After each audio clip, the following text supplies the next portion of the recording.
Closer to an Animal. It's very powerful and a little bit different. Closer to an Animal. Well, in my opinion, this is perfect first song for the album. Really nice, catchy melodies. And this is one of the songs that I actually had already, like I suppose 2 years ago in some form. Closer to an Animal was a song that came somewhere midway through the sessions, I think, and Tony immediately said, even before we heard it, that this is going to be the album opener. And as soon as we started to listen to it, we all realized that that is exactly how it should be. When I heard the opening riff of that song, I immediately found out that this has to be an opening song for the whole album. Really catchy song. It's a weird song in the sense that you can find sort of two different versions of the song from the album. Also, the last track on the album, on the Fault Line, has a lot of same melodies, and I was pondering over whether I should use this or that version of the song. I think it's going to be a great song to start the shows with on the upcoming tour, and I really like the 80s feel that the keyboards have. That was again something a bit different from before for Sonata. I was trying to write a song that is really positive and trying to give you a positive message that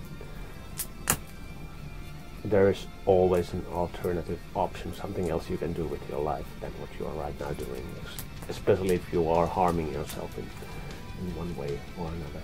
Life. It was the first song that we started to record, and the last song that we got finished. So, but it turned out really good. It was maybe the hard way to the album. Life was the song that changed the most, I think, during the recordings.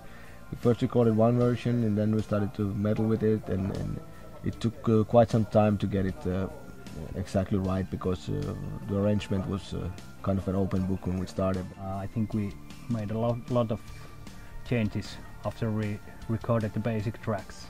I was the last one to play any tracks on that one, and I changed one of the first part of the chorus completely. It was supposed to have twice the same thing, but I rewrote it some. I got a great idea, and I think it kind of made the song.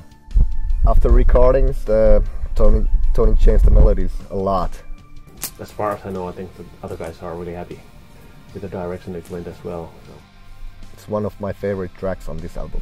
I think in the end we managed to make it into a really good song, and it's going to be the video song from the album and one of the singles as well. I think it's pretty catchy, melody and everything, and absolutely perfect second song for the album.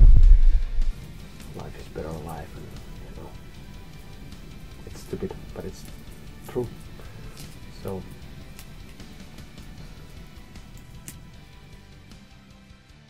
The third track on the album is called Fairy Tale.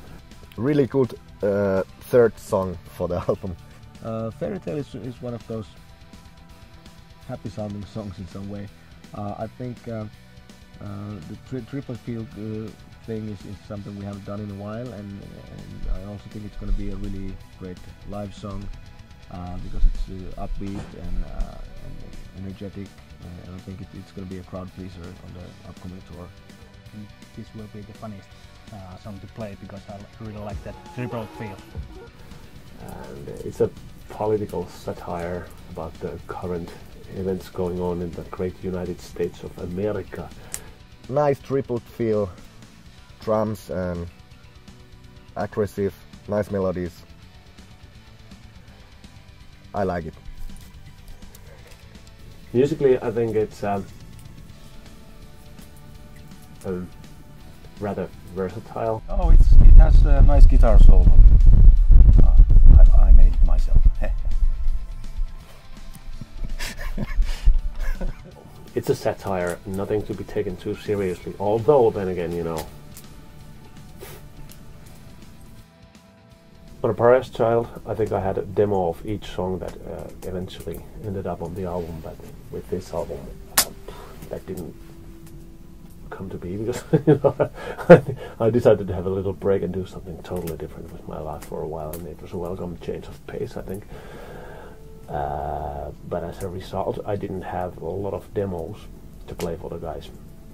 And this actually, We Are What We Are is one of the few, and actually the only demo that I played for them before we went in the studio, just about.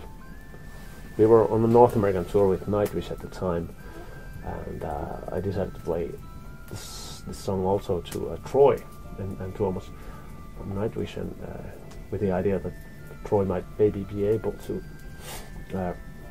play a little bit of some low whistle or something like that on the song, and I was really happy, exhilarated when he agreed to do that, and so you can hear his magnificent talent on this song. We Are What We Are on this album, The Ninth Hour. Check it out, all you Nightwish fans out there. Really nice ballad. Okay, that's what I think about the song We Are What We Are.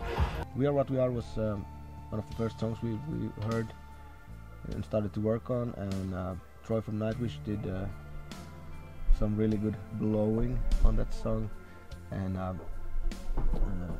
think it's one of the better ballads that we have done in the last few years. We Are What We Are. Okay, more music. I expected that. It doesn't sound like this music. This might be one of my favorite songs because it's so melodic.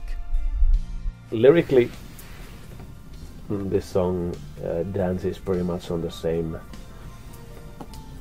rope with this opening track of the album, Closer to an Animal.